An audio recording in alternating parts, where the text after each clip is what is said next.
గారు good evening. Good evening అండి. మీదే హాట్ టాపిక్ ఈరోజు. మీరు కూడా ఉన్నట్టున్నారు మీటింగ్లో. Yeah sir. ఉన్నాం సార్. ఏంటి ఏంటి పవన్ కళ్యాణ్ గారి ఇంటెన్షన్ ఏంటి? పవన్ కళ్యాణ్ గారు సీట్ల ప్రకటన చేస్తున్నప్పుడు ఆ ఎదురుగా కూర్చున్న కార్యకర్తలు నాయకులంతా చప్పట్లు కొట్టడం, హర్షాతిరేకాలు ఎగరవేయడం చూసాం, కనపడింది.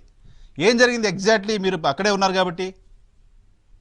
సార్, ఏదైతే పొత్తు ధర్మం ప్రకారం ఇద్దరు కూర్చొని ఇక్కడ వారి సీటు, అక్కడ వీరి సీటు, లేకపోతే ఇక్కడ వీరు త్యాగం చేయాలి, వీటన్నిటి మధ్య డిస్కషన్ తర్వాత సీట్లు అనౌన్స్ చేయాల్సినటువంటి పరిస్థితి. కానీ ఏదైతే పవన్ కళ్యాణ్ గారు ఏం చెప్పారంటే, పరిస్థితిని బట్టి, అక్కడ ఉండే వాతావరణాన్ని బట్టి అనౌన్స్ చేయాల్సి వచ్చిందేమో, అటువంటి వాతావరణంలో అనౌన్స్ చేసి ఉంటారు అని చెప్తూ, అయినా సరే పొత్తు ధర్మం ప్రకారం 2 సీట్లు అనౌన్స్ చేయడం వల్ల ఆ మండపేట ఏరియాకి సంబంధించిన కొంతమంది అన్నయ్య దగ్గరకు వచ్చి చాలా బాధపడ్డారట. సీట్ అవతల వాడికి ఇచ్చినట్టు, అంటే ఇచ్చినందుకు కాదండి, పొత్తు ధర్మంలో ఇలా అనౌన్స్ చేయకూడదు కదా అన్న ఉద్దేశంతో బాధపడ్డాము అంటే, మీరు అలా బాధపడాల్సిన పని లేదు. ఎనీవే, నన్ను క్షమించండి. ఎందుకంటే ఈ రోజు పొత్తు ధర్మంలో ఏది జరిగినా మీ గౌరవాన్ని తగ్గనీయకుండా చూసుకోవాల్సినటువంటి బాధ్యత నాకుంది. సో అందుకని కళ్యాణ్ గారే క్షమాపణ చెప్పి అదే ఉండదు, మళ్ళీ ఇలాంటివి రిపీట్ కాదు. సో ఎనీవే, వాళ్ళు అలా చేసి ఉండకూడదు. మనం ఈ గొప్ప మనసు, మనం సహృదయ మనసు ఇంకొకటి అని చెప్తూ 2 సీట్లు మనం కూడా డిక్లేర్ చేద్దాం. రాజోలు రాజానగరం అనగానే జనాల సంతోషం గాని, ఆక్రందనలు గాని, అసలు ఆ రియాక్షన్ గాని చాలా గొప్పగా అనిపించిందండి. సో ఒక్కొక్కసారి ఇటువంటివి మనలో మనం ఎన్నైనా పోట్లాడుకోవచ్చు, మాట్లాడుకోవచ్చు, కానీ ప్రత్యర్థికి ఎప్పుడూ అవకాశం ఇవ్వకూడదండి. పొత్తు ధర్మం ఎప్పటికీ వేడదు.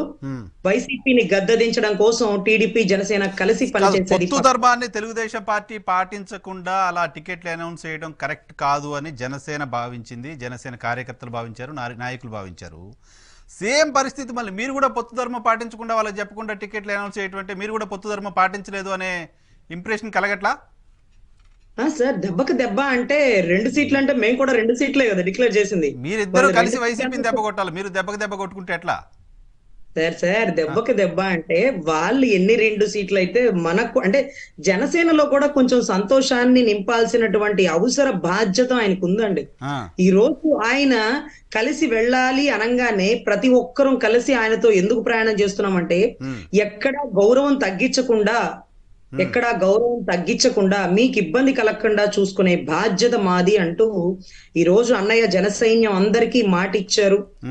సో నా మాటకి ధర్మంగా ఉండి మీరందరూ కలిసి పనిచేసి ఓట్ని ట్రాన్స్ఫర్ చెయ్యాల్సిందే, చెయ్యండి.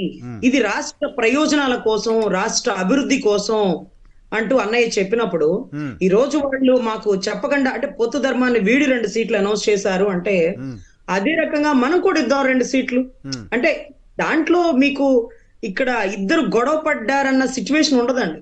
కాదండి, ఎందుకు కాదు, కలిసి కూర్చొని ఒక ఫోన్ కాల్లో మాట్లాడుకోగలిగిన పరిస్థితి ఉన్నప్పుడు ఆయన అనౌన్స్ చేసినప్పుడు బాబు గారితో మాట్లాడుండొచ్చు కదా. మాకు తెలియకుండా అనౌన్స్ చేస్తే కార్యకర్తలంతా ఇబ్బంది పడుతున్నారు, దానిపైన మీరు తర్వాత అనౌన్స్ చేస్తామని ఏదో చెప్పండి అని చెప్పొచ్చు. లేదు నేను అనౌన్స్ చేస్తున్నాను, ఇదంతా అవ్వకుండానే సీట్లు అనౌన్స్ చేస్తారండి. ఇప్పుడు వచ్చిన కార్యకర్తలు బాధపడ్డారని తెలిసి పవన్ కళ్యాణ్ గారు చంద్రబాబు గారితో అది ఎలాగా చెప్పేస్తారండి మండపేట సీటు అంటే? అప్పుడున్న పరిస్థితుల్లో కళ్యాణ్ బాబు అది అనౌన్స్ చేయాల్సి వచ్చింది. సరే, ఏముంది, మేము 2 సీట్లు అనుకోకుండా అక్కడ స్టేజ్ మీద బహిర్గతంగా అనౌన్స్ చేయాల్సిన పరిస్థితి వచ్చింది. ఎందుకంటే జనాల క్యాంపెయినింగ్ విస్తృతంగా వచ్చింది. ఎవరు ఏ పని చేయాలో అర్థం కాని పరిస్థితుల్లో ఇతనే మీకు ఎమ్మెల్యే కంటెస్టెడ్, మీరు గట్టిగా పని చేసుకోండి, ఈ ఏరియాలో మన గెలుపు చూపించాలి అంటూ అభ్యర్థిని అనౌన్స్ చేయాల్సింది కళ్యాణ్ బాబు. సో మీరు కూడా ఒక 2 సీట్లు అనౌన్స్ చేయండి, దాంట్లో ఉంది, వాళ్ళని బాధపడిన వాళ్ళని సంతోష పెట్టండి అని బాబు గారు ఎందుకు చెప్పి ఉండరండి? Okay okay okay valid point. Chandrababu Naidu గారి అనుమతి తరువాతే ఈ రోజు 2 సీట్లు అనౌన్స్ చేసి ఉంటారు. అంటే ఇద్దరి మధ్య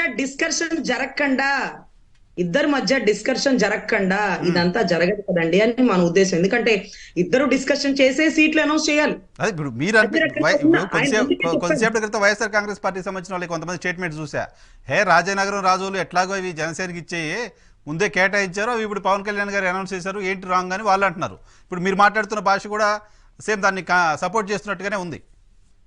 సార్, మండపేట ఎప్పుడు టీడీపీ కని అనుకున్నారు? రాజానగరం రాజోలు, విజయనగరం రాజోలు అన్నయ్య చెప్పాడండి. మండపేట ఎవరికి అనుకున్నారు? మండపేట సిట్టింగ్ టీడీపీగా. మరి అదే కదా ఇప్పుడు టీడీపీ వచ్చే సీటే టీడీపీకి చెప్పారు, ఏముంది దాంట్లో పెద్ద వింత విచిత్రం? ఆహా, నేను అంటుంది ఇప్పుడు రాజానగరం రాజులు పవన్ కళ్యాణ్ గారు అనౌన్స్ చేశారంటే చంద్రబాబు నాయుడు గారి అనుమతితోటే చేసి ఉంటారు అనేది వైసీపీ చెప్తోంది. చంద్రబాబు గారి అనుమతితోనేనంటారు. ఇప్పుడు చంద్రబాబు గారికి చెప్పకుండా చేస్తే గొడవ, చంద్రబాబు గారి అనుమతితో చేస్తే అది చంద్రబాబు గారు చెప్పారు కాబట్టి అనౌన్స్ చేస్తానంటారు. సరే, గొడవలు పెట్టడానికి వంకలు ఎతకడానికి ఇదైతే ఒకటి అదైతే ఒకటి, మీరు ఎలా కన్వీనియంట్ గా ఉంటే అలా రాసుకోండి అని పత్రికల వాళ్ళకి అనౌన్స్ చేయడం తప్ప, ఈ రోజు ఆయన ఓన్ గా చెప్పేశారనుకోండి, ఓహో చంద్రబాబు గారికి పవన్ కళ్యాణ్ గారికి చెడిందా అని రాస్తారు. చంద్రబాబు గారు అదేంటండి అలా ఎలా అనౌన్స్ చేస్తారని పవన్ కళ్యాణ్ అంటే, లేదు కళ్యాణ్ బాబు అనుకోకుండా అది స్టేజ్ మీద అలా జరిగిపోయింది, నువ్వు కూడా ఒక 2 సీట్లు అనౌన్స్ చేయి, వాళ్ళని బాధ పెట్టకు, వాళ్ళు బాధపడడం కూడా కరెక్ట్ కాదు అని ఒకవేళ చంద్రబాబు గారు చెప్పి ఉంటే అది ఆయన ఔదార్యమో లేకపోతే ఆయన గొప్పతనమో అనుకోరు. ఆయన చెప్పాడు ఆయన చేశారంటారు. ఆయనకి చెప్పకుండా చేస్తే ఒకటి, చెప్పి చేస్తే 2. అంటే మీకు ఎలా కన్వీనియంట్ ఉంటే అలా మాట్లాడుకోవచ్చు అండి, దాంట్లో ఎటువంటి వైరుధ్యం లేదు. బయట వైఎస్ఆర్ కాంగ్రెస్ పార్టీ ఎవరైనా మాట్లాడొచ్చు, ఇంకా రాజకీయ పార్టీలు ఏమైనా మాట్లాడొచ్చు, మీకేమనిపించింది? ఏమైనా మాట్లాడొచ్చు, కానీ మీకేమనిపించింది? ఇద్దరం కలిసే వెళ్తారు, రాష్ట్రానికి ఉన్న భోగి పీడని వదిలిస్తామంటూ అమరావతి సాక్షిగా అన్నయ్య ఇచ్చినటువంటి మాట. సో ఖచ్చితంగా ఇలాంటి చిన్న చిన్న ఇబ్బందులు వచ్చినా, ఒడిదుడుకులు వచ్చినా తట్టించుకోనో తప్పుకోనో సర్దుకోనో ఓర్పుగా ఓపిగ్గా పార్టీని వైసీపీని గద్దె దించేది పక్కా, టీడీపీ జనసేన కూటమి గెలిచేది పక్కా.